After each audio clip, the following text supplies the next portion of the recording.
ओम नमो भगवते वासुदेवाय।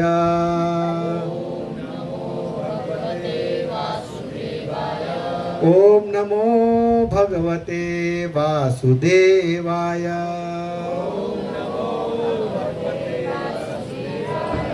ओम ज्ञानतिमिरान्धस्य ज्ञानाञ्जनशलाकया चक्षुरुमिलितं येन तस्मै श्रीगुरुवे नमः।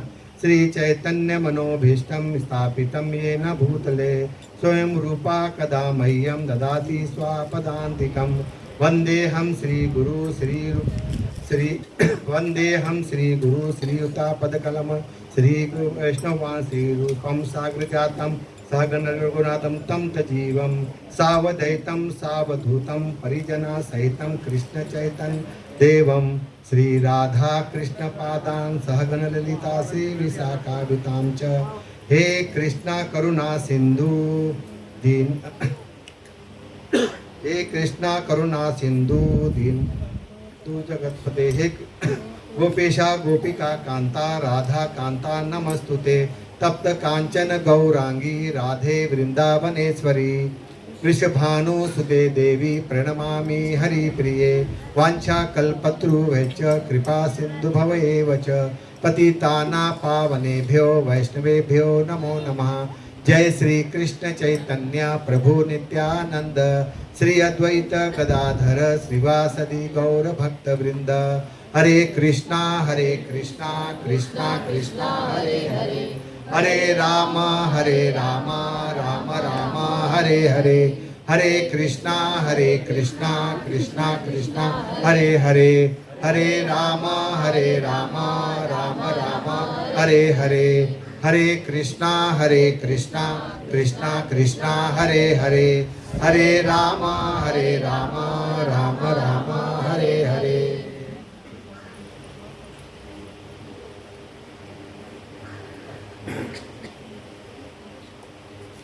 नारायणं नमः नरं चैव नरोत्तमं देवीं सरस्वतीं व्यास ततो जये मुदीरये। नष्टप्रायेषु भद्रेषु नित्यं भागवत सेवया भगवते उत्तम श्लोके भक्तिर्भयति नैष्टकी। मेरे साथ बोलो कृष्णाय वासुदेवाय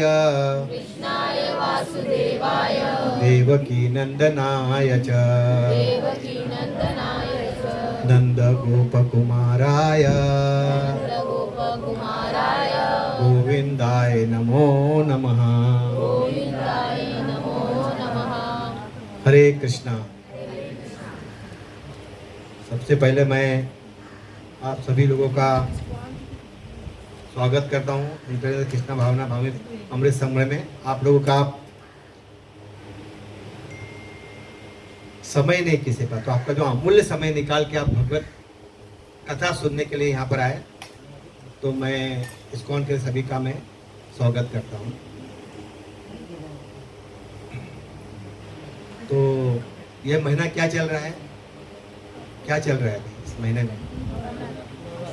हाँ, नवरात्र, उसके साथ और भी कुछ है,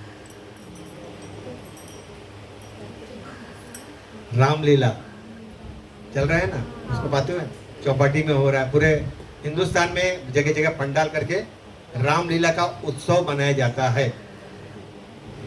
उसके साथ ही में 2 दिन के बाद क्या है, दशहरा है ना। तो देवी और रामलीला सब साथ में चल रहे हैं ना। या देवी सर्वभूते नमस्तस्यै नमस्तस्यै नमस्तस्यै नमो नमः। और तो हम आज रामलीला पे थोड़ा चर्चा करेंगे। वैसे तो ये 10 दिन का है, लेकिन थोड़ा थोड़ा मैं उसमें से निकाल के लाया हूँ आप लोग के लिए श्रवण करने के लिए। तो सबसे पहला आप श्रवण करिए, एक छोटा सा तुलसीदास ने लिखा हुआ जो अवध भाषा में लिखा है, वो आप श्रवण करिए। श्री रामचंद्र कृपालु भज मन हरन भय भय दारुणं नव कंजलोचन कंज मुख कंज पद कंजारुणम कंदर्प अगणित अमित छवि नव नील नीरद सुंदरम पटपीत मानव तंडित सुचिनामि जनक सुतावरम भजु दीन बंधु दिनेश दानव दैत्य वंश निकंदनम रघुनंद आनंद कंद कौशल चंद दशरथ नंदनम सिर मुकुट कुंडल तिलक चारु उदार अंग विभूषणम आजानि भुज सर चाप धर संग्राम जीत खर दूषणम इत वदित तुलसीदास शंकर से सुमुनि मन रंजनम मम हृदय कंज निवास कुरु कामदि खल दल गंजनम मन जाहि राचो मिलहि सोवर सहज सुंदर सावरो करुणा निधान सुदान शील स्नेह जानत राहुरो एहि भांति गौरी असीस सुन शिव सहित हित हर्षित अली तुलसी भवानी दी पूजी पुनि पुनि मुदित मन मंदिर चली। ये तुलसीदास ने लिखा है। ये सुनने में थोड़ा कर्णप्रिय लगता होगा क्योंकि इसमें भगवान का गौरव गाया हुआ है, तुलसीदास। लेकिन दो तरह का रामायण है हमारे हिंदुस्तान में। एक तुलसीदास ने भी लिखा हुआ है, इसके पहले किसने लिखा था इसको पता है? वाल्मीकि ने लिखा था। सबसे पहले वाल्मीकि ने लिखा था रामायण। राम यण प्लस राम प्लस यण, यण मतलब घर, राम का घर। उसके अलग अलग बहुत सारे कारण भी है। रामायण का लोग अलग अलग बात बोलते हैं, सब सही है। तो इसमें 7 खंड में है क्या हुआ है? बाल कांड, अयोध्या कांड, अरण्य कांड, किष्किंधा कांड, सुंदर कांड, युद्ध कांड और उत्तराकांड। ये 7 चैप्टर है। जो वाल्मीकि ने लिखा है उसमें 24,000 श्लोक है, 24,000। और जो तुलसीदास पे लिखे हैं वो सिर्फ 10,000 श्लोक। तो कहते हैं कि तुलसीदास ने जो लिखे वो बहुत फेमस है क्योंकि अवध भाषा में लिखने के कारण बहुत आसान पड़ता है पढ़ने के लिए। और जो वाल्मीकि लिखा है तो हार्ड पड़ता है थोड़ा। तो कहते हैं जो वाल्मीकि लिखा है उसमें राम का पूरा गुणगान किया हुआ है, लेकिन जो तुलसीदास ने लिखा है उसमें राम का गुणगान नहीं है, उसमें राम के भक्तों का गुणगान है। राम के भक्तों का गुणगान है। तो रत्नाकर पहले थे, वाल्मीकि का नाम पहला रत्नाकर डाकू। पहले हम रत्नाकर के बारे में समझे, जिसने किस तरह से उन्होंने रामायण लिखा है। रत्नाकर एक बहुत बड़ा डाकू रहता है। क्या करता है? जो भी जंगल से आता है उसको लूट लेता था। यहाँ तक कि वो नहीं मिला तो जानवरों को मार के बेचता था। उसका यही काम था, रोज का काम। तो एक बार नारद मुनि उस जंगल से आते हैं, तो जब उसको देखते तो बोलते अरे ये तो बहुत बड़ा ऋषि मुनि है, क्योंकि नारद मुनि त्रिकालदर्शी है। उनको पता चलता है आदमी को देखते ही कौन है, किस तरह से। बोलते हैं ये तो बहुत बड़ा ऋषि मुनि, कौन सा घृणित कार्य में लगा हुआ है। तो उसके पास भी चले जाते हैं, नारायण नारायण। और जैसे बोलते अरे पकड़ लिया, बोलते चलो क्या आए दे दो। अरे मैं तो बोला भगवान का नाम लेते फिरता हूँ, मेरे पास तो ये वीणा। बोलता मुझे वीणा उड़ा नहीं, मुझे कुछ है लक्ष्मी दे दो, नहीं तो मैं तुम्हारा गला काट दूंगा। बोलता विष्णु विष्णु विष्णु। बोले मेरा गला काट के तुम्हें क्या मिलेगा? कुछ मिलेगा? ये मेरे पास एक तंबूरा ही है जो मुझसे हर वक्त भगवान का नाम लेता है। और तुम्हें पता है जो आप ये कार्य कर रहे हैं, अनुचित कार्य, इससे पाप लगता है। बोलता पाप मुझे नहीं पता, मुझे तो कुछ लक्ष्मी मिलेगा तो मैं मेरे घर गृहस्थी में सेवा करूंगा। मेरे माता पिता है, उनको मुझे भोजन देना है, तो मैं कैसा करूंगा? आपको पता ही, लेकिन फिर भी आप पाप कर रहे हैं। ये शास्त्र का प्रमाण है कि जो भी जीवात्मा, हमें जीवात्मा कहा गया, ये बात जरूरी जानना। हम बोलते कि मेरा नाम ये है, अशोक है, मेरा नाम विठल, मेरा नाम अशोक है, मेरा नाम क्रिश्चियन नाम है, मुस्लिम नाम है, जो भी नाम है, नाम नहीं है। हम कौन है? जीवात्मा है, ये शास्त्र बताते हैं। क्योंकि ये पंचभूत का जो शरीर वो हमको यहीं पर छोड़ के जाने वाला है, और हमारा सिर्फ जीवात्मा जाने वाला, जैसे हम कर्म किए होंगे उस तरह से। तो बोलते तुम ये जो गलत कार्य कर रहे हो, तुम्हें इसका पाप का भागीदारी कौन कौन बनेगा तुम्हें मालूम है? तुम्हारे माता पिता बनेंगे? बोला हाँ, क्यों नहीं बनेंगे मेरे माता पिता? अगर मैं कुछ भी उनको लेके जाता हूँ, माता पिता भी बनना चाहिए, मेरी पत्नी भी को बनना चाहिए। तो बोले एक बार ऐसा करो, जाके पूछ के आ जाओ अपने माता पिता से कि क्या मेरे पाप का भागीदार तुम हो? तो जाते हैं। अब जाते जाते जाते घर पे जाते हैं, तो बोलता अरे बेटा आप जल्दी आ गए। बोलते मैं आपसे कुछ प्रश्न पूछने आया हूँ। मुझे एक ऋषि मुनि मिले थे, एक बहुत बड़े पंडित। उन्होंने कहा है मैं पाप कर रहा हूँ, तो क्या आप लोग पाप का भागीदारी है? तो माता पिता बोले कैसे बात कर रहे हैं, हमारा तुम्हारा फर्ज है हमें भोजन खिलाना, हमने आपको पैदा किया हुआ है, भोजन खिलाना, घर का ध्यान रखना। इसका मतलब ये नहीं कि जो आप पाप से लाया हो उसके भागीदारी हम बने। तुमने पाप किया है, उसका भागीदारी तुम हो। पत्नी बोलते हाँ सही बोलते हैं, अपने माता पिता भी आपके सही बोल रहे हैं कि जो भी पाप करता है वो पाप का भागीदारी तुम है। तो उसको बहुत दुख होता है। बोलता है मैं इतना दिन से जो तुम्हारे लिए सेवा कर रहा है, उसका पाप का भागीदारी भी तुम नहीं है? बोलता है बिल्कुल नहीं है, तुम्हारा फर्ज है हमें भोजन खिलाना। इसका मतलब यह है कि तुम मुझे पाप का भागीदारी हम भी बने तुम्हारे साथ। तो भाग के जाता हूँ, वहां पर नारद मुनि नारायण बैठे रहते। एक्चुअली वो नारद मुनि को बांध के जाते हो, फिर उसको खोलते हैं, बोलते मैंने बहुत बड़ा गलती किया है, अब मुझे रास्ता बता। कहते हैं ना, एक बार गुरु के शरण में आ गए तो रास्ता दिखाई देने लगे। अगर गुरु के शरण में नहीं है, महंत गुरु, दीक्षा गुरु, पथ दर्शक गुरु, तो ये सब गुरु है। जो दीक्षा देते हैं वो अलग गुरु है, जो पथ पर किसी को भी आपने बोले होंगे कि आप हरि नाम लीजिए, तो आप भी एक गुरु बन गए। हरे कृष्ण महामंत्र करिए, हरे कृष्ण कृष्ण कृष्ण हरे हरे, हरे राम राम राम हरे। तो बोले एक जन को भी बोल दिया कि आपने कि आप ये भगवान में जो जप कर रहा हो आप ये भी नाम लीजिए। उसके कानों में गया, वो ले नहीं ले वो आपकी जिम्मेदारी नहीं, लेगा तो उसका भला है, नहीं लेगा तो भगवान की जैसी मर्जी। तो आप और एक शिक्षा गुरु, जो आपको प्रवचन के माध्यम से आपको भगवान के बारे में बताते हैं। उसके बाद दीक्षा गुरु, जो हमारे महाराज होते हैं, राधानाथ महाराज है, बहुत सारे महाराज है, वो लोग दीक्षा देते हैं, अपना नाम भगवान के नाम में जोड़ देते हैं। तो इस तरह से परंपरा आगे बढ़ता है। तो बोलते हैं मैंने तो बहुत बड़ा गलती कर दिया, मैं क्या करूं अभी? रत्नाकर बोलते कोई बात नहीं है, अभी भी समय है तुम्हारे पास। अगर तुमने पाप किया है तो अभी भी समय है, तुम भगवान का नाम लो। आप ऐसा करो, राम राम राम राम राम बोलो। बोलते मेरे मुंह में तो ये शब्द आएगा ही नहीं। अगर आप अभी बोल दो, मैं अभी राम बोल दूंगा, जैसे आप गए मैं मरा मरा बोलने लग जाऊंगा, क्योंकि मुझे मरा मरा शब्द याद है। तो बहुत हंसते हैं, बोलते कोई बात नहीं, आप मरा मरा बोलो।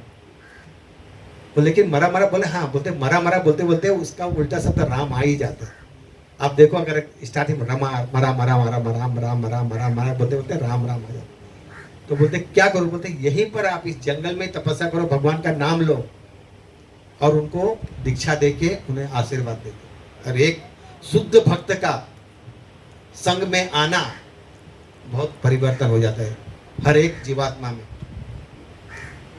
अब वो शुद्ध भक्त थे नारद मुनि, और उनके जब संग में आए तो रत्नाकर भी बैठ गए जपा करने के लिए, राम का नाम ले, मरा मरा मरा मरा मरा मरा, फिर राम राम उसके मुख में आ गए। ऐसे कई वर्ष बीत गए, कई वर्ष बीत गए। एक बार नारद मुनि बोले अरे मैंने, चलो हम एक बार जाके देखें वो रत्नाकर क्या कर रहा है। अब वो जाते ढूंढने के लिए, जंगल में, तो उसको कहीं दिखाई नहीं दे रहे। एक जगह से आवाज आ रहा है, राम राम राम। बोलते अरे ये तो कुछ पहाड़ है। देखते तो आपको पता होगा, एक बॉबी होता है जो चींटियां उसमें होती है, उसका पूरे शरीर में चींटियों बॉबी, उसको वाल्मीकि भी बोलते हैं, उसका पूरा कवर ढक जाता है। तो जब वो ध्यान लगाते हैं नारद मुनि, तो बोलता है तो शुद्ध हो गए, प्योर हो गए एकदम। तो उसको वहां से बॉबी को तोड़ के, जो वाल्मीकि को तोड़ के उसको निकालते हैं, और जैसे गुरु को देखते हैं वो उसका चरण वंदना करते हैं। बोलते तुम तो बहुत ही शुद्ध हो गए, दाढ़ी जटा उटा सब आ गया है। बोले ये तो आपका संग लेने का फल है। बोले आज से तुम्हारा मैं नाम वाल्मीकि रखता हूँ, क्योंकि तुमने, तुम्हारे पूरे शरीर में ये वाल्मीकि ने घर बना दिया था, और उसको हष्टपुष्ट बना देते, क्योंकि शरीर जर्जर हो जाता है। और बोलते अब मैं क्या करूं? तो बोले अब आपको लिखना है रामायण। तो कैसे लिखूंगा? मुझे तो कुछ पढ़ा लिखा नहीं है।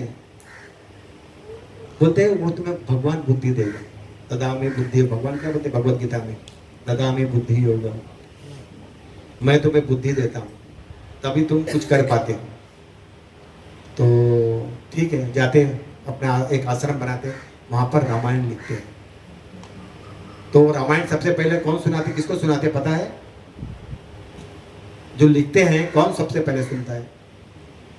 क्योंकि वहां पर सीता मैया भी आ जाती है, और वहां पर उनके 2 पुत्र होते हैं। कौन से पुत्र? कोई नाम बताएगा? यस, लव और कुश।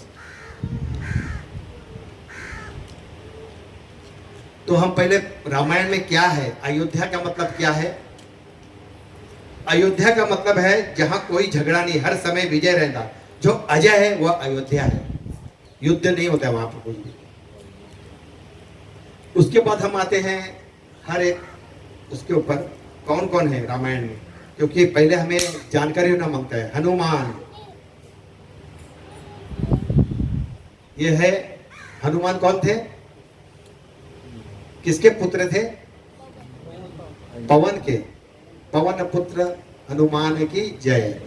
इसलिए पहले हनुमान को, उनका एक अलग कहानी है। फिर आते दशरथ। दशरथ को 10 दिशा में दशरथ का रथ चलता था। यहाँ पर 4 पूर्व पश्चिम उत्तर दक्षिण है, और ईशान मध्य 6 है, लेकिन इसके ऊपर 10 है।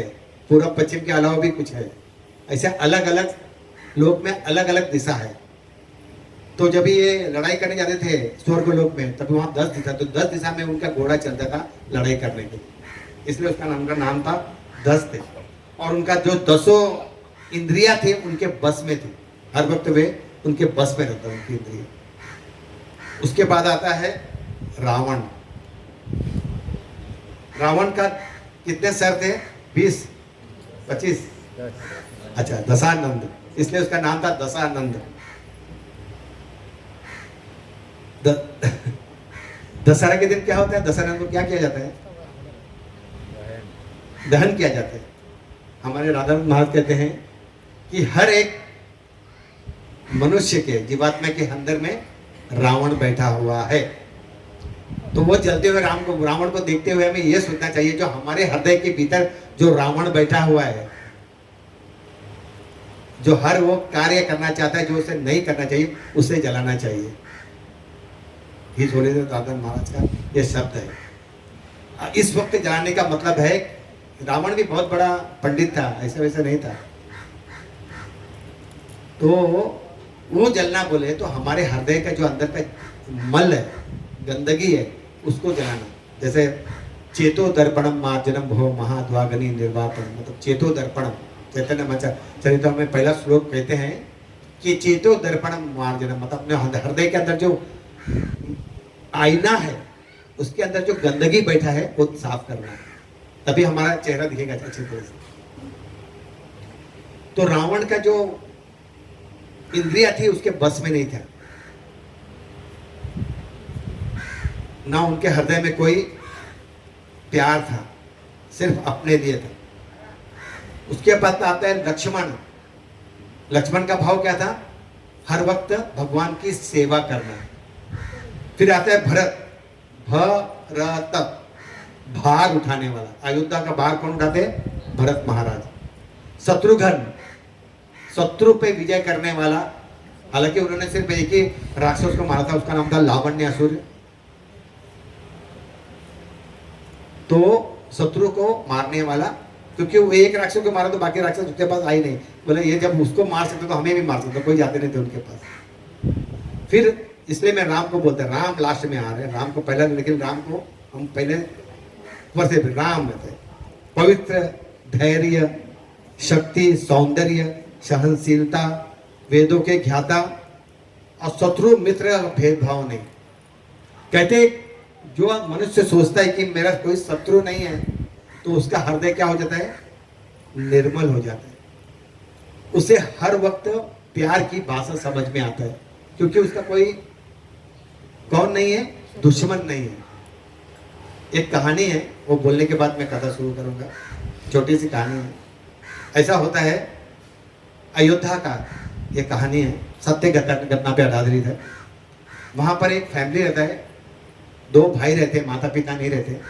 एक भाई सिर्फ खाता है और एक भाई काम करता है। अब वो हर वक्त खा खा के, छोटा भाई, तो उनके घर वाले परेशान, उसकी जो पत्नी थी बड़े भाई की परेशान, बोलते ये तो कैसा भाई है तेरा, कुछ काम धाम नहीं करता है, कुछ कार्य करे तो कुछ लक्ष्मी घर पे आए, ये तो सिर्फ खा रहा है और सो रहा है। तो वो बोले चला में छोटा है, लेकिन पत्नी का ताने सुन सुन के भी वो परेशान हो जाता है और बोलता है अबे दुष्ट कुछ काम कर। बोलता काम करने का मेरा मन नहीं करता, मुझे भूख लगता है, बहुत भूख लगता है। मैं काम करने जाता हूँ तो मुझे भूख लग जाता है, फिर वहां कौन खाना देगा, यहाँ बैठा रहूंगा तो मुझे खाना मिलेगा। तो ऐसे परेशान होते, बोलते तू घर से निकल जा। बोलते कैसे करूँ, मुझे खाना कौन, बोलते कोई हमें खाना नहीं दूंगी। उसका भाई बोलता अब तू घर से निकल जा, मैं भी परेशान हो गया तेरे से। पत्नी बोलती अभी तू यहाँ से, तेरे लिए भी खाना नहीं पा, तू घर से निकल जा। अब वो परेशान हो जाता है और जाता है। अब बोलते मैं कहाँ जाऊँ, परेशान हो जाता है एकदम। फिर भी जाता है, जंगल में जाता है। जाता हूँ तो एक बहुत बड़ा आश्रम रहता, मठ। तो वहां पर देखता है कि सब साधु लोग बैठे हुए हैं और जो उसका गुरु है खा पी के हट्टे कट्टे। हाँ ये तो बहुत ही हट्टे कट्टे दिख रहे हैं, यहाँ तो अच्छा भोजन मिलेगा। तो बोलते वो जाते हैं अंदर, तो बोलते कौन है भैया? बोलते जाओ पहले गुरु से मिलो। अच्छा वो गुरु है? हाँ जाओ, उससे पहले बात करो अंदर आने के पहले। तो जाते हैं, बोलते हैं कि गुरु जी आप मुझे अपने आश्रम में रख लाओ, मुझे घर से निकाल दिया है। तो बोलते कोई बात नहीं, घर से निकाले तो आप यहाँ पर रहो। तो बोले यहाँ पर खाना मिलेगा क्या? हाँ हाँ जरूर मिलेगा। तो क्या करना पड़ेगा तुम्हें? राम राम करना पड़ेगा। हाँ हाँ वो तो मैं करूंगा राम राम। और कुछ सेवा? बोलते कोई बात नहीं, सिर्फ जो मंदिर का प्रांगण है वहां पर थोड़े झाड़ू लगा दिया करना। तो बोले हाँ ठीक है चलेगा, लेकिन खाना मिलेगा क्या मुझे? हाँ जरूर मिलेगा। कितनी बार मिलेगा? बोले 3 बार मिलेगा, नाश्ता मिलेगा, लंच मिलेगा, डिनर मिलेगा।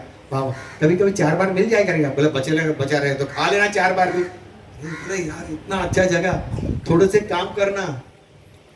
और बोलते इधर आओ, ये माला लो और राम राम करो पहले। अब वो राम राम तो कर रहे, लेकिन ध्यान कहाँ पर?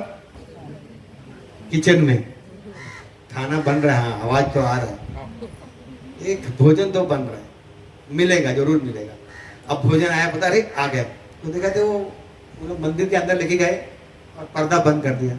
तो बोले ये सब भोजन ले जाके अंदर क्यों रख दिए? बोले भगवान के पास रखे हैं, तो भोग लगा है भगवान को, भगवान पहले भोजन करेंगे उसके बाद मिलेगा। हाँ चलेगा, लेकिन मिलेगा ना? बोला भाई तो सब लोग खाएंगे ना, सब मिलेगा ही भोजन। हाँ बहुत खुश हो जाते हैं वो। अब काम धीरे धीरे करते रहता है, लेकिन ध्यान कहाँ कब लेके आ रहा है? थाली आए, खाना खाने बैठ गए। ऐसा करते करते अब बेचारों क्या मालूम एकादशी आने वाला है, एकादशी आ गया। अब वो सुन रहा है, अरे यहाँ से तो आवाज नहीं आ रहा है, कुछ खाने का आवाज है, कहाँ से क्या बनेगा आज? गुरु के पास जाते हैं, गुरु जी आज किचन से कोई आवाज नहीं आ रहा है, टांग धूम ढांग धूम, कोई कुछ बन नहीं रहा है क्या? नहीं आज एकादशी है, ना कुछ बनेगा ना कुछ किसी को मिलेगा। बोलते गुरु जी अगर मुझे भोजन नहीं मिले तो मैं मर जाऊंगा। बोलते कोई बात नहीं, कुछ फल फ्रूट। बोलते मैं फल फ्रूट नहीं खाता हूँ, मुझे अन्न चाहिए। तो बोलते अन्न ना बनेगा ना कुछ नहीं बनेगा। तो बहुत दुखी होकर रोने लग जाता है और गुरु से बार बार बोलता है कि नहीं, मैं भोजन के बिना नहीं रह सकता। तो गुरु को दया आ जाता है, तो बोलता है ऐसा करो, खाना तुम बना लो। बोलता हाँ हाँ मैं बना लेता हूँ, कैसा भी कच्चा पक्का खाने तो मिलेगा। तो उनके चेले लोग को बोलते हैं जाओ इनको कुछ एक सेर चावल, आटा, आलू सब दे दो। बोलते ठीक है तुम जाओ सरयू नदी के पास, यहाँ नहीं, मंदिर में नहीं बनाना है, ये सब ले लो, बर्तन ले लो और वहाँ से पानी लेके, लकड़ी लेके, आग जला के वहाँ पर तुम खाना बनाओ, रोटी सब्जी। वो जाते हैं लेके, बोलते इधर आओ। हाँ बोलिए क्या? बोलते जब प्रसाद खाना बन जाए, जो भी तुम बनाओ, तो भगवान को पहला भोग लगा देना। अच्छा जो यहाँ पर भोग लगाते हैं वैसे ही ना? हाँ हाँ वैसे ही, बिगर भोग लगाए खाना नहीं। और क्षमा मांग लेना, आज एकादशी है, मैं भूख के बगैर नहीं रह सकता, क्योंकि ऐसे ही भीम में नहीं रहते थे। तो बोले ठीक है गुरुजी। अब वो जाते हैं, बैठते हैं, बनाते हैं चावल, दाल, चोखा, कच्चा पक्का कैसे ही बनाते हैं। बना के सरयू नदी का पानी लाते हैं और कैसा खाने बैठा। अरे बोले गुरुजी ने कहा था पहले भगवान को भोग लगा दो करके, उनको पहले खिलाना पड़ेगा, एक तो रोटी उनको भी देना ही पड़ेगा, 2 ही रोटी है, थोड़ा सा चावल है, चलो कोई बात नहीं, आधा पेट तो मिल जाएगा। तो बोलते श्री रामचंद्र जी भोजन करिए। वहां देखने लगे, देखता नहीं, आए नहीं। श्री रामचंद्र जी भोजन कर लीजिए। श्री रामचंद्र जी आए नहीं। तो बोलते अरे नहीं, मुझे कुछ गा के सुनाना पड़ेगा। बोले श्री राम आइए, अपने भोजन का भोग लगाइए। जैसे रामचंद्र जी और सीता मैया दोनों आ जाते। अब वो देखता है आप इतना लेट क्यों? और बोलते ये कौन आ गई आपके साथ में? बोलते आप मंदिर में? बोलते मंदिर में मैं देखा नहीं, किया, मैं तो सिर्फ झाड़ू मारता। अरे ये सीता है, मेरी पत्नी है। लेकिन गुरुजी ने कहा था कि शरीर एक ही को भोग लगेगा, लेकिन ये दोनों जन आ गए, ये तो सब देना पड़ेगा। तो रोटी दाल सब दे देते। गुरुजी ने कहा है आप पहले ग्रहण, सब खा जाते। बोलते सब तो खाना खत्म हो गया, बचा भी नहीं मेरे लिए। ऐसा करना, नेक्स्ट टाइम भी शायद एकादशी आएगा तो मुझे पहले बता देना, तो उतना ही मैं भोजन बना दूंगा। तो बोले हाँ ठीक है करके भगवान चले जाते। ये अयोध्या में मैं वहां जाके आया हूँ, वहां वो ये हुआ है सत्य घटना एकदम। अब वो चले गए रामचंद्र जी और वापस सरल से बताते नहीं किसको, किसको बोला बाला ना, सरलता है उसका मन। उसको बोलते भगवान जी आगे जरूर खाते होंगे। ऐसा करते करते 15 दिन का वापस एकादशी आते। फिर वो जाते हैं गुरु जी के पास, गुरु जी आज एकादशी आ गया, कुछ अन्न दे दो। तो हाँ ले लो भाई, एक शेर नहीं 2 शेर देना, ज्यादा देना 2.5 शेर देना। बोले क्यों? वहां 2 भगवान आते हैं। अच्छा 2 भगवान आते हैं? हाँ आप कृपया करके थोड़ा ज्यादा दे दीजिए। बोले ठीक है। अब वो लेते हैं 2.5 उनके, ये बोलते क्या करता है इतना सारा, आप कितना दे रहे हैं? बोलते दे दो, तो बेचारे को ज्यादा भूख लगता होगा, दे दो कोई बात नहीं। अब वो जाते हैं, बनाते हैं खाना, ऐसे ही सरयू से पानी लाते हैं, भोजन बनाते हैं, चोखा चावल। पहले चोखा, आलू का चोखा बोलते थे, यूपी में बनता है आलू का चोखा, और चावल, दाल, कच्चा पक्का, रोटी, 3 रोटी बनाते हैं। और बोलते हैं भगवान जी आके खा लीजिए, नहीं आते। कपिल बोलता चारे गा के सुनो, श्री राम आइए, सीताराम आइए, अपने भोजन का भोग लगाइए। राम लक्ष्मण सीता। अब ये देखते बोलते एक बात बोली, 1 मिनट रुकिए बेटा, ये कौन है? बोलते मेरे भ्राता है, आपने मंदिर में देखे नहीं? राम लक्ष्मण, लक्ष्मण जी है। बोलते चेहरे से दिखता नहीं आपके भाई है। बिल्कुल नहीं दिख रहे आपके भाई। बोलते मेरे भाई है ये। तो बोलते ठीक है कोई बात नहीं, क्या पता नहीं, जब आप यहाँ आते हैं तो मैं हृदय में मेरा बहुत खुशी होती है। आज भी नहीं मिल, ठीक है खा लो। अब सब खत्म, वापस उपवास, अब आज भी भूखा रहने में। फिर जाने वाले रुको, आपसे कहा था मैंने कि आप जब आए तो मुझे बता दिया ना, आपने बताया नहीं। क्या मैंने आपका ठेका लेके रखा हूँ? नहीं ये बताइए आपका भगवान जी, क्या मैंने आपका ठेका लेके रखा हूँ? आप कुछ खा पी के भी नहीं आ रहे और पूरा भोजन ग्रहण कर रहे हैं, तो ये क्या है? तो बोलते नहीं नहीं, नेक्स्ट टाइम मैं जरूर बता के आऊंगा, अगर अगले टाइम है तो मैं तुम्हें पहले सपने में दर्शन देके बता दूंगा हम सब आ रहे हैं, ठीक है, कोई बात नहीं है, लेकिन आप लोग आए तो मुझे बहुत ही संतोष और अच्छा लगा। चले गए। अब वापस गुरु के पास गए, गुरु को बताया नहीं। क्यों नहीं बताया? ऐसे ही होता होगा, भगवान ऐसे ही आके खाते होंगे, सरलता है, मन में बैठा हुआ है, भगवान का दर्शन, खुद भगवान उनको दर्शन देने आ रहे हैं। अब वापस 15 दिन आता है, फिर गुरु जी बोलता मुझे 5 शेर चाहिए। गुरु जी बता रहे 5 शेर? हाँ, वहां पर अब 3 भगवान आने लग गए। तो सब उनके चेलों बोलते देखो ये बेचता होगा जी, जाके हमको जाके देखना पड़ेगा ये क्या करता है। तो बोले गुरु जी बोलते कोई बात नहीं है, दे दो, अगर वो किसी साधु को भी खिला रहा होगा तो चलेगा ना, कोई बात नहीं है, एक हम इसको 5 शेर दे दो। अब सब चावल, बड़ा बड़ा बर्तन होता है, सब लेके जाता है, उठा के बड़ी मुश्किल से लेके जाता है, रखता है, बोलता आज तो बनाऊंगा नहीं, मैं खाना बहुत हो गया है, ये बताते नहीं, मुझे सपने भी नहीं पता है। और किसी को लेके आ गए तो अब वो बैठे बैठे बोलते श्री रामचंद्र जी, अच्छा हमें गाना पड़ेगा फिर, श्री राम आइए, सीता राम आइए, लक्ष्मण राम आइए, अपने भोजन का भोग लगाइए, श्री राम दरबार, राम लक्ष्मण सीता हनुमान भरत शत्रुघ्न पूरा देख। हाँ, मुझे पता था सभी लोग आने वाले हैं, मैंने पहली बोला मैं तुम्हारा ठेका नहीं लेके रखा हूँ, आज मैंने कुछ बनाया नहीं। अरे लेकिन फिर आपने आह्वान क्यों किया मुझे? हमें भूख लगा है, अब इतने लोगों का खाना मैं बनाऊं? अच्छा एक बात बताऊं, ये कौन है दो?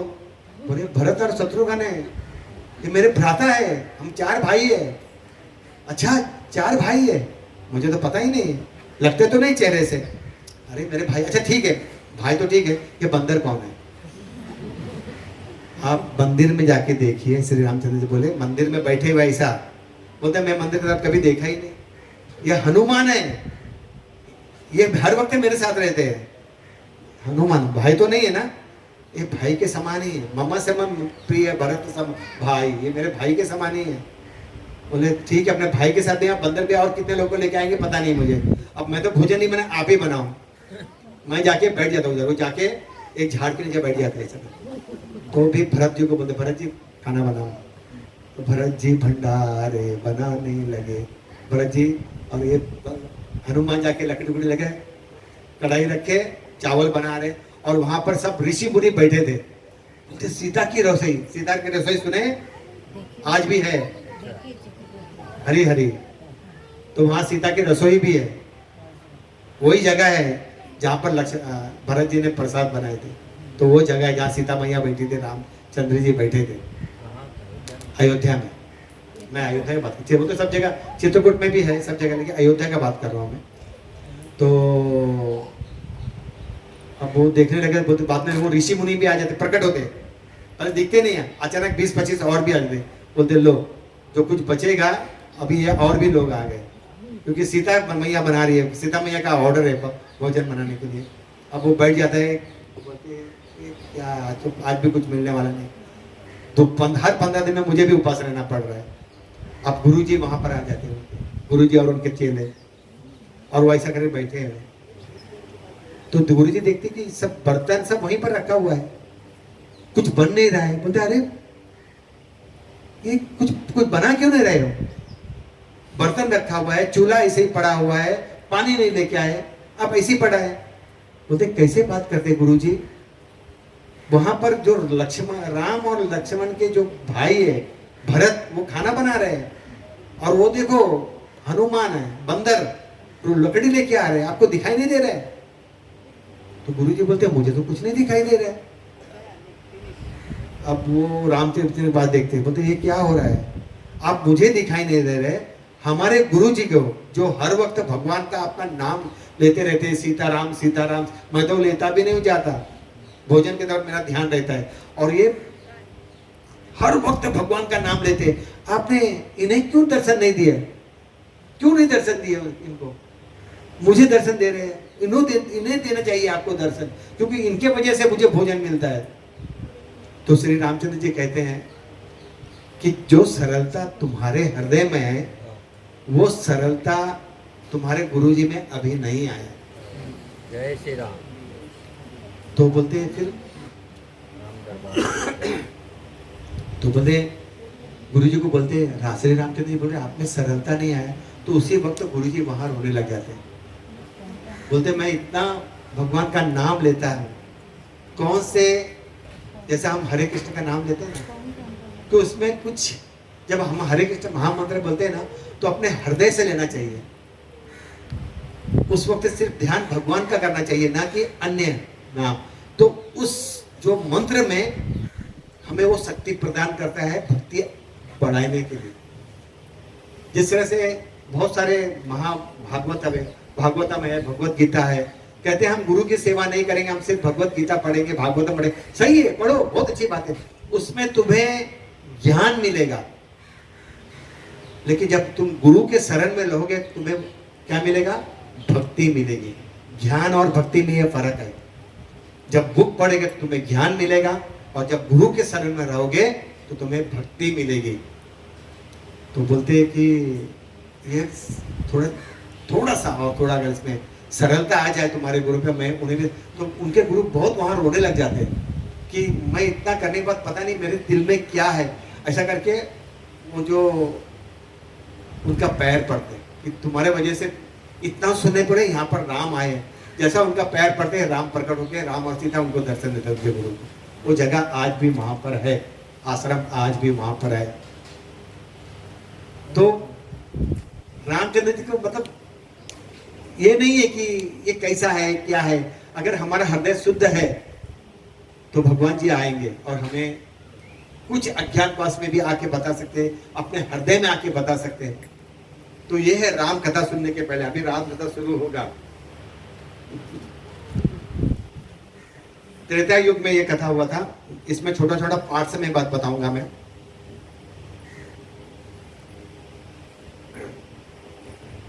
जैसा कि मैं बताया था, वाल्मीकि रामायण में 24,000 श्लोक है, रामचरितमानस में तुलसीदास रचित के 10,000 श्लोक है। तो दशरथ के कोई पुत्र नहीं होते हैं। तब ऋषि श्रृंग ऋषि ने महाराज दशरथ को कहा कि आप पुत्र कामेष्टि यज्ञ करिए तो तुम्हें पुत्र की प्राप्ति होगा। तो वे पुत्र कामेष्टि यज्ञ करते हैं। तो वहां से यज्ञ पुरुष प्रकट होते हैं और भगवान विष्णु ने कहा है ये पायसम, कहते हैं खीर देते हैं कि इसे आप अपने पत्नियों को दे दो तो तुम्हें 4 पुत्र पैदा होंगे। 4 नहीं बोलते, पुत्र पैदा होंगे। तो महाराज दशरथ बहुत खुश होता है। उस वक्त भगवान का नाम लेके वे क्या करते हैं, वो पायसम खीर ले लेते हैं। तो आधा कौशल्या को देते हैं और आधे में से आधा करके सुमित्रा और कैकेयी को देते हैं। तो कैकेयी क्या करती है, आधा खाती है, उसमें से भी थोड़ा सा भाग सुमित्रा को दे देती है। तो कौशल्य को श्री राम जी प्रकट होते हैं, कैकेयी को भरत, और वो 2 बार खाती सुमित्रा, तो उनको लक्ष्मण और शत्रुघ्न आते हैं, प्रकट होते हैं। इस बीच भगवान के देवताओं, इस बीच क्या होता है कि ब्रह्मा बोलते हैं भगवान प्रकट हुए हैं तो भगवान की सेवा करने के लिए लोग चाहिए ना। तो सभी देवताओं को आदेश दिया कि भगवान की सहायता करने के अपने अंश रूप प्रकट करो। खुद प्रकट नहीं बोलते, अपने अंश रूप प्रकट हो। तो भगवान की आज्ञा पाकर इंद्र वाली के रूप में प्रकट होते हैं, सूर्य देव सुग्री के रूप में प्रकट होते हैं, बृहस्पति तार के रूप में प्रकट होते हैं, कुबेर गंधमार्ग के रूप में प्रकट होते हैं, विश्वकर्मा नल के रूप में प्रकट होते हैं, वरुण देव सुषेण रूप में प्रकट होते हैं, वायुदेव हनुमान के रूप में प्रकट होते हैं, और सहस्त्र वानर विष्णु के साता हेतु जन्म लिया। सहस्त्र वानर कहते हैं वानों और भालू की संख्या था कितना, 1 करोड़। अभी हमारे बुद्धि में तो समझ में नहीं आएगा, लेकिन शास्त्र बताता है। रामायण में पढ़ रहा था, उसमें लिखा है 1 करोड़ रहते मानव की संख्या। समय बीतता है ऐसा ही। तो विश्वामित्र आके जब बालकांड से बड़े होते हैं तो दशरथ महल में आकर रामचंद्र और लक्ष्मण को बोलते हैं कि राक्षस जो हमें बहुत तंग कर रहे हैं, आप लोग राम और लक्ष्मण को। तो दशरथ बहुत दुखी हो जाते हैं, बोलते हैं आप अगर राम तो मेरी जान है, आप इसलिए तो मैं नहीं रहूंगा। तो बहुत क्रोधित होते विश्वामित्र, बोलते मैं जो कह रहा हूं मैं मेरी आज्ञा का पालन किया जाए। तो जब बोलते बहुत बड़े ऋषि मुनि बोल रहे हैं तो वे राम लक्ष्मण को भेजते हैं उनके साथ में। तब वे तारकासुर, एक्चुअली उसका नाम वाल्मीकि उस पर लिखा ताटक, लेकिन लोग तारकासुर का वध करते हैं। भगवान स्त्री के रूप में रहते, तो बोलते हैं कि ये स्त्री के रूप में मैं इसका कैसे वध करूं, रामचंद्र बोलते हैं। तो विश्वामित्र बोलते हैं कि ये जो स्त्री के रूप में है ये भी राक्षसनी है, जो सभी लोग को दुख देती है और यज्ञ में मल मूत्र डाल देती है, और जो यज्ञ का और भगवान का द्वेषी थे उसको मारना सही रहता है। तब भगवान उसका वध करते हैं।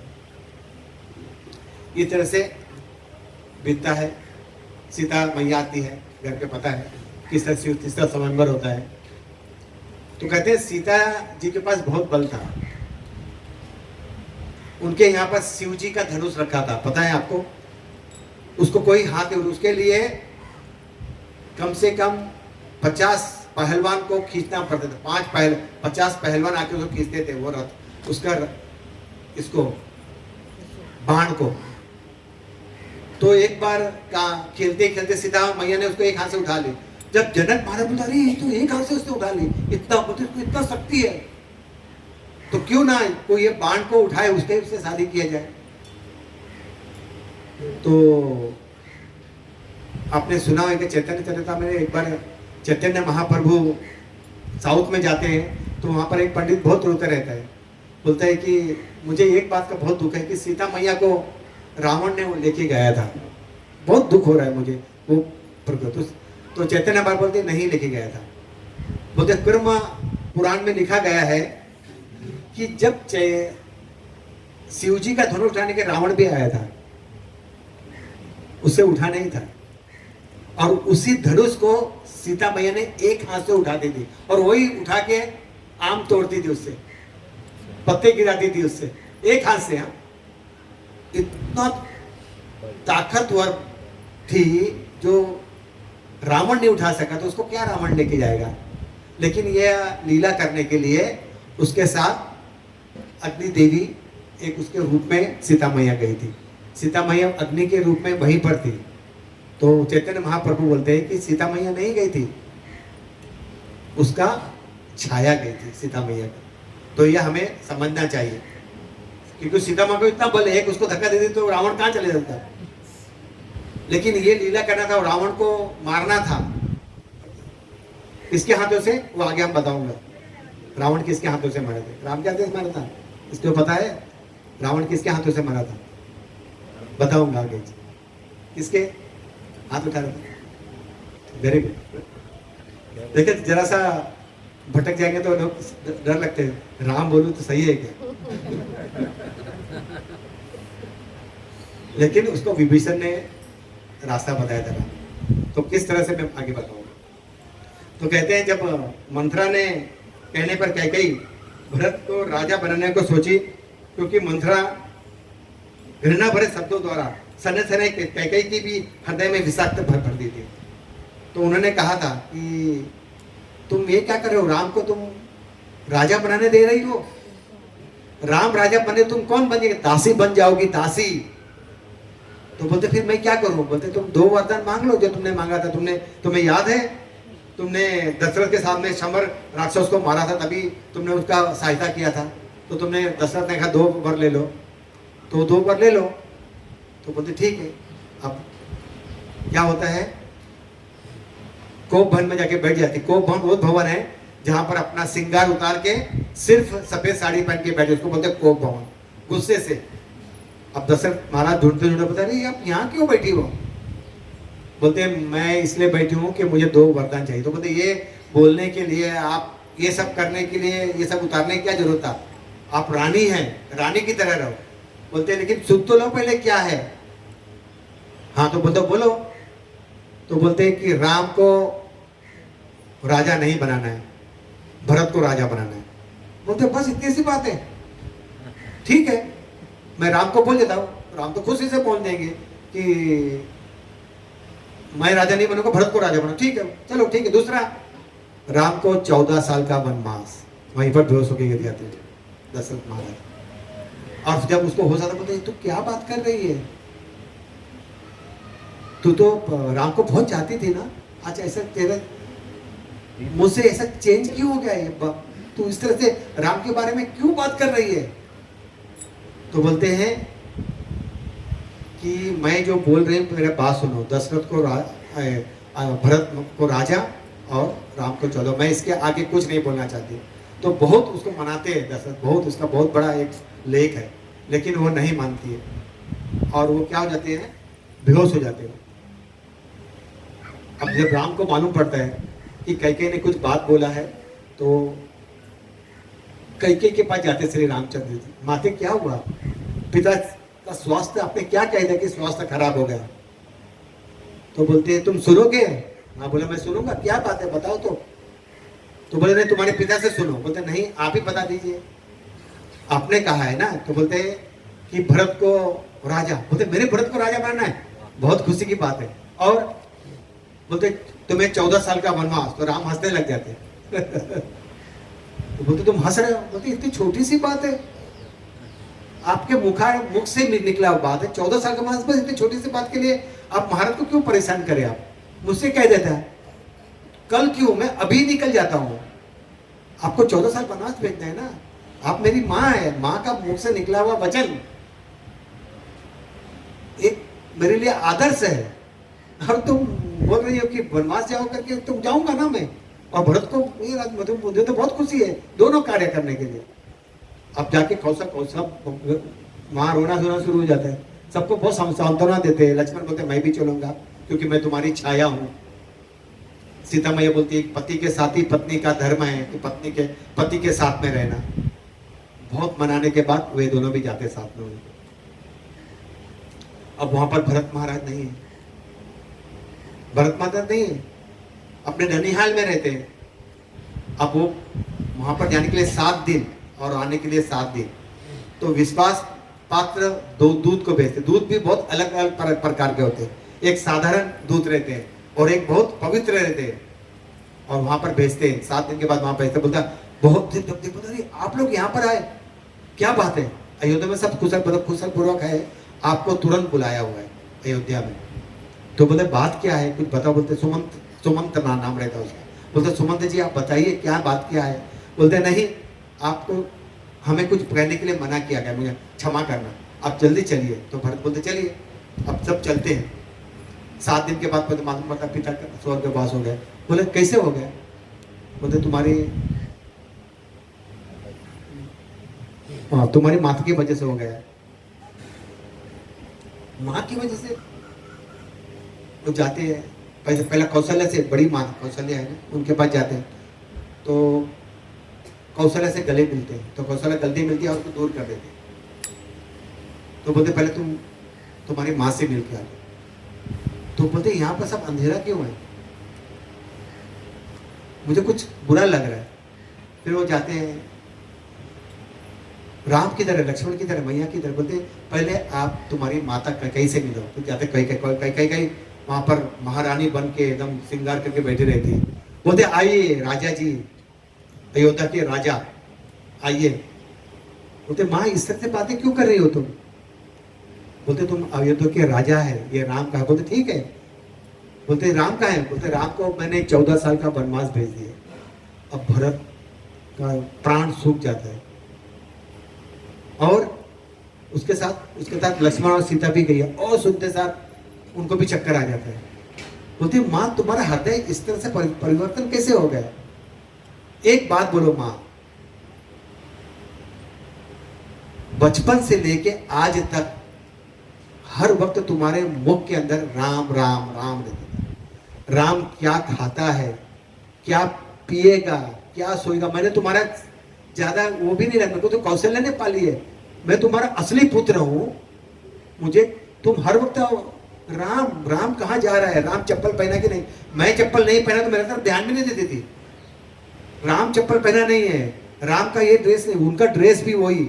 और राम सबसे पहले आके कैकेयी का चरण छूता था, कौशल्या के पास नहीं जाता था, क्योंकि वो इतना प्यार करती थी। लेकिन संग का असर, अगर गलत संग है तो हमारी जो चेतना भी गलत हो जाती है। ये हमें सिखलाता है। प्रभुपाद बोलते हैं ना, साधु संग लव मात्र साधु संग सर्व सिद्धि होए। मतलब सब साधु संग लेंगे तो हम भक्ति में प्रगति करेंगे, और वही अगर हम गलत लोगों से संग करेंगे तो हमारा वह भी ध्यान वहां पर चले जाएगा।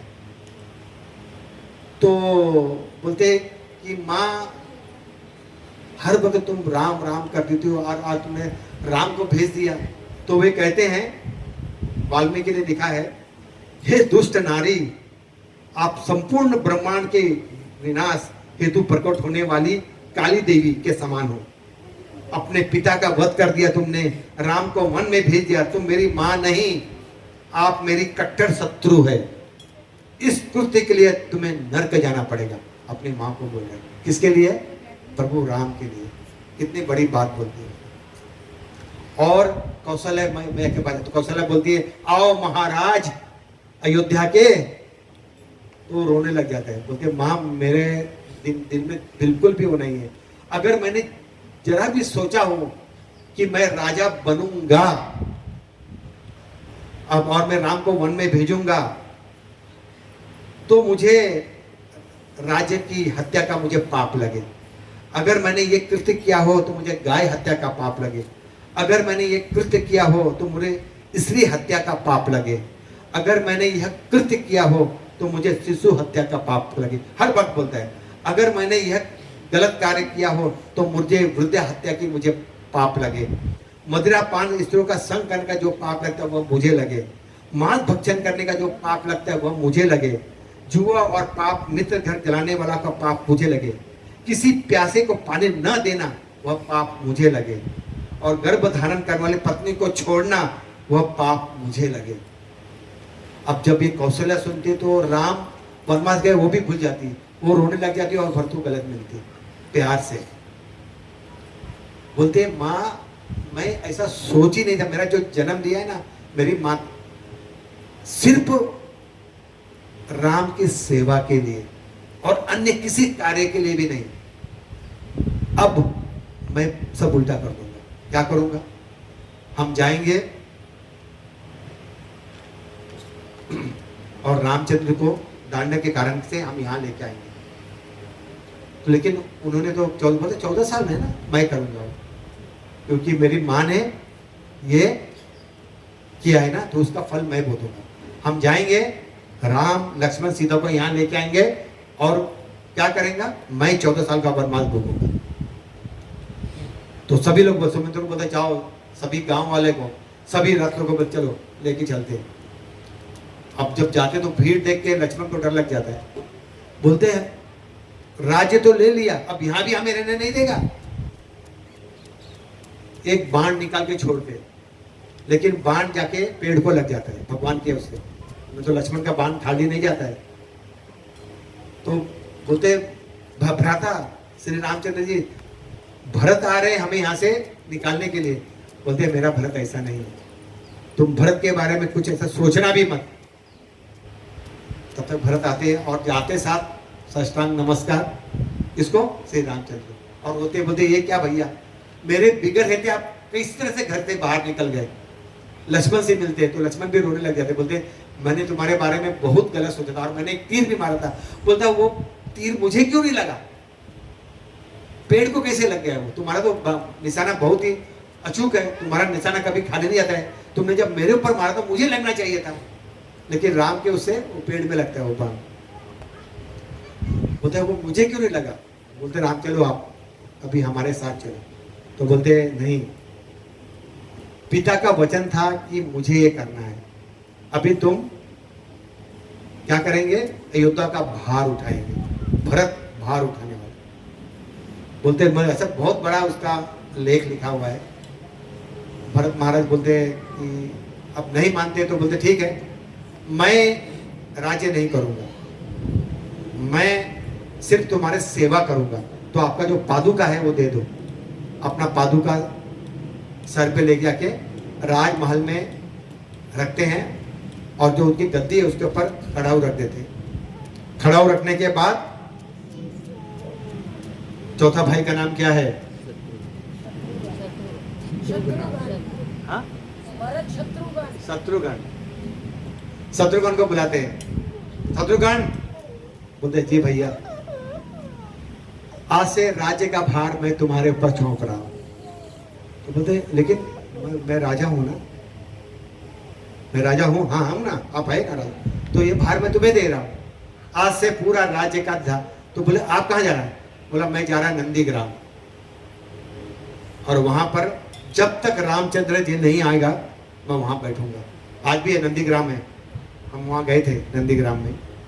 तो कहते जब वहां नंदीग्राम में वे एक सादा कपड़ा पहन के रहते हैं, और बोलते राम मेरे ऊपर सोते होंगे ये पृथ्वी पर, तो मैं कैसे राम के साथ में सोते? तो गड्ढा बना के, आज भी वो गड्ढा है वहां पर, वहां बैठ के गड्ढा बनाया हुआ है वहां पर सोते थे। फिर सोचते थे कि राम तो भोजन भी सही तरह से नहीं मिलता होगा, पता नहीं क्या खाते होंगे। तो कहते हैं भरत महाराज सिर्फ एक मुट्ठी जौ, वो भी गाय के मूत्र में भिगाया हुआ, एक मुट्ठी जौ सिर्फ खाते थे दिन में, पूरे दिन में, और हर वक्त राम का ध्यान करते थे। एक मुट्ठी जौ, वो भी गौमूत्र का। उसका स्वाद कैसा होगा? क्योंकि जब हमारे राम ही जब स्वादिष्ट भोजन देंगे, तो मैं कैसे कर सकता हूं? कैसे कर सकता हूं? यह है भगवान के प्रति, अपने भाई के प्रति प्यार। इसलिए कहते हैं क्या, राम राज्य होना चाहिए। इसमें हर लोगों को एक दूसरे से प्यार करते हुए सिखाया गया है, राम राज्य राम राज्य। लेकिन आजकल सब दूसरा राज्य चल रहे हैं, हर गलत कार्य हो रहा है। माँ बेटी माँ को नहीं पहचान रहे, बाप को नहीं पहचान रहे, बहुत दुख की बात है। लेकिन जो अपने माँ बाप के संग है वही सुखी है, उसी को भक्ति मिलती है, और वही भक्ति में अग्रसर रहता है। उसके बाद आता है वो लेके जाके, उसके बाद में शत्रुघ्न के बारे में बहुत कम लोगों को मालूम है कि शत्रुघ्न थे करके। लेकिन शत्रुघ्न ऐसे थे, उनकी पत्नी जो रहती है एक बार बाहर आती है, कौशल्या बोलती है अरे तुम यहाँ बाहर क्यों आई हो, यहाँ क्यों घूम रही हो, 1 साल हो जाते हैं। तो कौशल्या बोलती है कि वो कहाँ है, शत्रुघ्न कहाँ है? बोलते हैं मैंने 1 साल से उसको देखी ही नहीं। देखी नहीं? कैसी बात कर रहे हो? तो कहाँ है शत्रुघ्न? बोलता मुझे मालूम नहीं कहाँ है, मैंने मेरे पति को देखी ही नहीं। तो कौशल्या को बहुत दुख होता है, बोलता है ऐसे कैसे? वो जाके ढूंढती है, तो दरबान से पूछती है कि आपने कहाँ है शत्रुघ्न? बोलता वो क्या, बाहर रोड पे सोया हुआ है नीचे। तो जाती है, देखती है कि जमीन पे सोया हुआ है शत्रुघ्न। बोलते बेटा तू यहाँ क्यों सोया हुआ है? तो उठ के बैठ जाता है और पैर पड़ता है, और राजे से वस्त्र ऊपर लगा के रखा है, राज का पड़ता है, और गमछे में सोया हुआ है जमीन के नीचे। तो बोलते मैया बड़े भाई तो चले गए वनवास, मैया सीता चले गए, लक्ष्मण भी वहां चले गए, भरत वहां चले गए, सभी लोग नीचे सो रहे हैं। जब उनको कोई सुख नहीं मिला तो वो सुख मैं क्यों लूं? वो सुख मैं क्यों लूं? यहां मुझे रात भर जाके हर एक अयोध्या में जो लोग रह रहे हैं उनको समझाना पड़ता है कि राम अवश्य यहाँ आएंगे, राम अवश्य। हर एक घर में जाके मैं बोलता हूँ, यहाँ पर जितने भी गैया है वे दूध नहीं दे रहे अपने बछड़ों को, तो उनको जाके कान में बोलना पड़ता है कि राम आने वाले हैं, तब गैया दूध देती है अपने बछड़ों को। तो माँ मुझे भरत ने जो सेवा दिया है वो सेवा तो मुझे अच्छे तरह से करने दो, बाकी मुझे कुछ पता नहीं, मुझे सिर्फ सेवा करना है। तो ये है शत्रुघ्न। भक्ति करने से क्या होता है, गुरु की शरण में रहने से क्या होता है, सबरी का कथा है। श्री रामचंद्र जी खोज में जा रहे हैं, किसके? सीता मैया के खोज में जा रहे हैं। जाते जाते मालूम पड़ता है वाली का वहां पर उद्धार करते हैं। उसके बाद हनुमान बोलते कि ऋषि पढ़ते वहां पर वो सबरी का आश्रम है। तो सबरी बहुत बड़ी भक्त रहते, मार्तंग ऋषि उसके गुरु रहते। वो हर वक्त गुरु की पूजा करते, याद रखना, भगवान की नहीं। भगवान का ध्यान नहीं करती, ज्यादा गुरु का सेवा, हर वक्त गुरु का सेवा करते हैं, क्योंकि वो यंग से वहीं पर काम करते, क्योंकि उनके घर में मांसाहार सब बंदे रहता है। तो बोलते कि मुझे यहाँ रख लो। तो बोलते ठीक है, तुम मंदिर की सफाई हमारे आश्रम में सबको सफाई करती है रोज सुबह उठ के। और ऐसा होता उनके जो मार्तंग ऋषि गुरु होते बूढ़े हो जाते हैं तो वे अपना शरीर छोड़ने के लिए जाते हैं पर्वत पे। तो बोलते रुकिए मैं भी आपके साथ आऊंगी। बोलते तुम कैसे आएंगे, स्त्रियों को वहां जाना वो नहीं है, तुम यहीं रुको। मार्तंग ऋषि बोलते लेकिन अब जब आप चले जाओगे तो ये आश्रम का में कोई नहीं है। बोलते तुम तो हो। और एक बात बोलूं, यहाँ पर श्री रामचंद्र जी आने वाले हैं। रामचंद्र जी हाँ। बोलते हाँ तो तुम ये आश्रम छोड़ के जाना मत, मैं तो जा रहा हूं अपना शरीर छोड़ने के लिए अपने चेलों के साथ में। जाते हुए पर्वत पे चले जाते हैं मार्तंड ऋषि। अब ये सबरी क्या करती है, गुरु की आज्ञा था, रोज पूरा आश्रम सफाई करती थी। आश्रम का जो झोपड़ झोपड़ी है जो भी कुछ है अच्छे तरह, हर पेड़ में पानी देते, वहां पर फल अच्छे अच्छे मीठे मीठे रोज फल तोड़ती थी लाके के किसी रामचंद्र जी आ जाए। ऐसे करते करते करते करते उसका उम्र हो जाता है 90 साल जवानी से, लेकिन अब रोज वही कार्य करती है। मुझे नहीं पता, मुझे गुरु ने कहा था। और हर वक्त क्या करती है, राम का चिंतन करती है। राम राम 24 घंटे। कभी कभी रात को भी उठ के बोलती शायद रामचंद्र जी तो नहीं आ गए, बाहर जाके देखती नहीं आए, लेकिन रामचंद्र जी आएंगे। फिर बोलती अपने मन को नहीं, हमारे गुरु ने कहा था रामचंद्र। और एक बार रामचंद्र जी आते हैं और जब उनको देखते हैं रामचंद्र जी को तो बोलते मैं दशरथ पुत्र राम हूँ और ये मेरे भ्राता लक्ष्मण। तो रोने लग जाती। मुझे जो मेरे गुरु मार्तंड ऋषि ने कहा था बहुत ही सत्य कहा था कि यहाँ पर आप आने वाले हैं, आइए। उनको लेके जाती बहुत प्यार से। तो जब देखते इतना सुंदर सजा के रखा हुआ है, सब जगह हरियाली हरियाली एकदम है। यहाँ तो गुरु नहीं है तुम्हारे।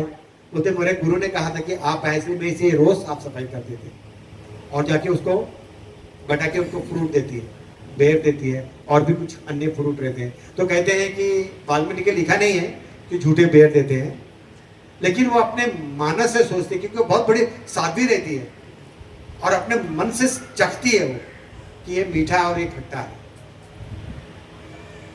तो कहते हैं मानस से भी चखना वो झूठे के समान ही है। तो उनके झूठे बेर कौन कहते, भगवान कहते।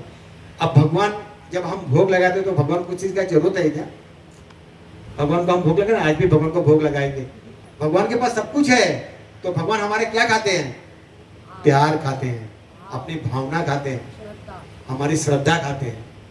किस भाव से आप भगवान को प्रसाद चढ़ा रहे हैं या भगवान का अर्पण कर रहे हैं।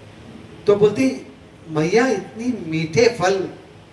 बोलती हाँ ये मेरे गुरु के जो चेले थे जो उनका पसीनों का गिरा हुआ फल है।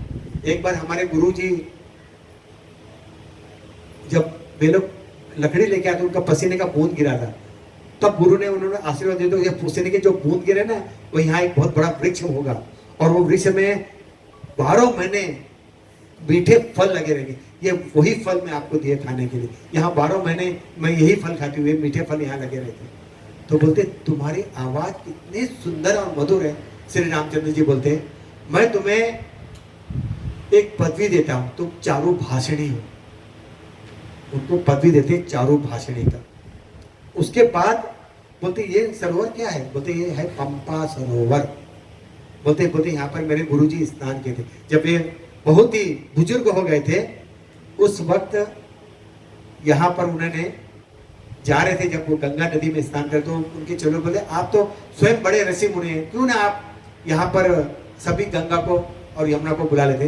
तभी वे आह्वान कर रहे गंगा चे यमुना चे गोदावरी नर्मदे सिंधु कावेरी जलस्मती, सभी जल वहां पर प्रकट होते। बोलते यह वही जल है जो सभी नदियों का संगम है यहाँ पर। तो श्री रामचंद्र जी वो जल लेके अपने आप पर आचमन करते। तो वे बोलते तुम गुरु के प्रति कितना त्याग करती हो, तुमने गुरु के प्रति इतना त्याग है ना, तो मैं तुम्हें और एक वो देता हूं परिचारिणी। परिचारिणी वो है जो गुरु की सेवा करती है। तो भगवान बोलते हैं कि तुमने इतना अच्छे से सब सजा के रखा, मुझे बहुत प्रसन्न हो, मैं तुम्हें पूरा आशीर्वाद देता हूं। बोलते नहीं मुझे आशीर्वाद नहीं चाहिए। तो बोलते क्या, मुझे अब आप में लीन होना है। तो ठीक है बोलते। तो उसी वक्त शबरी जो बहुत ही पवित्र रहती है, साध्वी रहती है, अपने शरीर में अग्नि प्रज्वलित करती है और वहीं पर भगवान के सामने देखते देखते अपना शरीर त्याग देती है, राख बन जाती है। और जो उसके शरीर जो जीवात्मा निकलता है वो भगवान के हृदय में समाविष्ट हो जाता है। तो ये है सबरी की कथा। अभी हम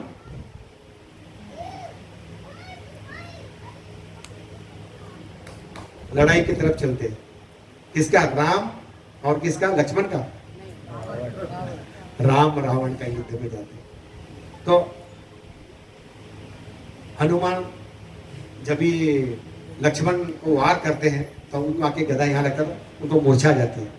तो बोलते हैं वैद्य आके बोलते हैं इसको संजीवनी जड़ी बूटी। तो हनुमान जाते हैं संजीवनी जड़ी बूटी लेते हैं। तो मालूम नहीं पड़ता है ना कौन सा जड़ी बूटी है। तो निराद्री पर्वत ही पूरा पर्वत उठा लेते हैं, लेके जाते हैं। जैसा लेके जाते हैं मन में सोचते हैं अरे वाह इतना बड़ा पर्वत और कौन उठा, मैं उठाता। जैसा सोचते हैं नीचे भरत को मालूम पड़ता है कोई गलत सोच रहा है और वो यहाँ से बाण मार, जैसा बाण मारते पूरा पहाड़ के साथ नीचे जाके गिर जाते हनुमान भरत के सामने। और जैसे गिरते बोलते हे राम। तो भरत बोलता अरे उसके मुंह से राम निकला। बोलते आपके मुखार से राम। बोलते हाँ वहां युद्ध चल रहा है और तुमने ऐसा क्या किया कि मैं यहाँ के गिर गया। बोलते तुमने कुछ गलत सोचा हुआ था होगा। तो बोलते लेकिन मुझे तो अभी इसी वक्त लक्ष्मण को मूर्छा आ गई है, मुझे पहुंचना है। बोलता कोई बात नहीं, बाण निकालते हैं उसको विश्व रूप बड़ा करते हैं। बोलते यहाँ बैठो अभी 1 मिनट में चले जाएगी बाण। 1 मिनट में वहां पर 1 सेकंड में वो बाण पे बैठ के चले जाते हैं। कहां पर? लक्ष्मण। वो मूर्छा से बाण निकल के लक्ष्मण की मूर्छा खत्म होती है। कहते हैं सबरी भी पूछती है राम से आप क्या सीता को खोजते हुए आप यहाँ पर आए हुए हैं? तो बोलते नहीं माता मैं सीता को खोजने के लिए यहाँ पर नहीं आया, मैं आपसे मिलने आया हूँ, मुझे आपसे मिलना था। बोलते कि क्योंकि तुम हर वक्त मेरा चिंतन करते रहते, हर वक्त मेरे बारे में, तो मैं आपसे मिलने वाला। और मैं अगर एक बार अगर मैं लक्ष्मण को बोलूं या भरत को बोलूं कि एक बाण से उसका एक बाण जाता था ना लंका में, पूरा लंका तहस नहस करके रावण को मारकर वही राम विशाल रूप लेके सीता को यहाँ लेके आएंगे एक बाण में। लेकिन मैं नहीं चाहता था ऐसा। तो मुझे सीता को ढूंढने का मतलब ही नहीं, मैं तो आपके से मिलने आया था। ऐसे किसको बोलते हैं? शबरी को बोलते हैं। फिर सबरी को बोलते हैं मुझे तुम्हें। सबरी अपना अंग पर प्रज्वलित करके अब युद्ध होता है। युद्ध में क्या होता है? अब युद्ध बाण मार रहे हैं तो कहते हैं काटे सिर भुज बार बहु भरत नहीं भटे लंकेश प्रभु कृत सुर सिद्ध मुनि व्याकुल देखी कलेश। अब वो क्या कर रावण को सिर और भुजाएं बार बार काट रहे हैं, फिर भी वीर रावण मरता ही नहीं। तो लोग सब देख रहे हैं, बोलते प्रभु कहीं खेल तो नहीं खेल रहे। तो और प्रभु मंद सिद्ध देवता कलेश को देखकर बहुत व्याकुल है, क्यों नहीं मार रहे हैं? फिर राम मार रहे बाण।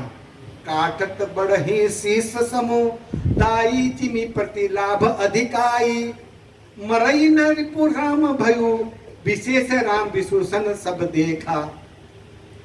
काटते ही सिर समूह बढ़ जाता था। किसका? रावण का। जैसे प्रत्येक लाभ पर लोभ बढ़ जाता है। कैसे है? बता रहे कि जैसा हमको कोई लाभ होता है ना तो हमारा लोभ बढ़ जाता है। आज मैंने ये सट्टा लगाया था 1 रुपए का, अरे 100 रुपए मिल गया, क्यों ना अभी मैं 100 रुपए लगा दूं। उसी तरह बोलता मैं जैसे सर काटता हूं तो एक सर और आ जाता है। सबको मरत नाही, बोलते हैं कि ये मरता ही नहीं है। श्री रामचंद्र क्या करते हैं? विभीषण का नाम देखते हैं ऐसे। रामचंद्र के अपने ऊपर नहीं लेना चाहते, रामचंद्र सब मालूम है, विभीषण को ये देना चाहते हैं श्रेय। तो विभीषण क्या बोलते हैं? ना विपिंड पौष बसे या के नाथ जियत रावणु बल लोता के सुनन विभीषण वचन कृपाल हरिष गहे कर बाण कराला। बोलते इसके नाभि कुंड में अमृत निवास है। हे नाथ, रावण उसी के पल पर जीता है। विभीषण वचन सुनते ही कृपालु श्री रघुनाथ जी हर्षित होकर हाथ में फिर से बाण चढ़ाए। खींचे सरासन श्रवण लगी छाड़े सर 31 रघुनायक सागे चले मानो काल फनेस। 31 बाण एक साथ छोड़ते हैं श्री रामचंद्र जी, 31 बाण एक साथ। कानों तक धनुष खींचकर श्री रघुनाथ जी की 31 बाण छोड़े। श्री रामचंद्र को बाण एक थे, जैसे काल सर्प एक साथ जा रहा है। राम जी का तर्कस खाली नहीं होता था। कैसे? वे मंत्र का आह्वान करते थे और तो उनका तर्कस हर वक्त भरा रहता था। लक्ष्मण का, जितने भी सिद्ध पुरुष भगवान का, बाण निकाल दिया तो वहां पर कोई भरना चाहिए ना, नहीं, वहां पर भरा ही रहता। तो एक तर्कस निकाल के कान के पास खींच के 31 बाण एक साथ छोड़ते हैं। सायक एक ना बिसर सोचा, ऊपर लगे फिर सिर रोसा, लय सिर बाहु चले नाचार, सिर भुजहीन रूप महीना। एक बाण से, जो पहला बाण 31 में से एक बाण नाभि के अमृत कुंड को सोख लेता है और दूसरे 30 बाण को उसके एक एक पैर कट जाते हैं, सर कट जाते हैं, सब पूरा बदन कट जाता है। तो दूसरे 30 बाण से कोप करके उसके सिरों और भुजाओं में लगे बाण को सिरों भुजाओं को लेकर चले। सिरों और भुजाओं रहित रुंड खंड खंड होके पृथ्वी पे गिर जाते हैं श्री रावण का शरीर। रावण गिरते ही पृथ्वी पे हिल गई थी। समुद्र, नदियां, दिशाओं में हाथी और पर्वत शुद्ध हो गए थे। रावण धड़ को दोनों टुकड़े फैलाकर भालू और वानर समुदाय सब हर्षित हो गए। सब रावण, जब रावण का शरीर त्यागा था।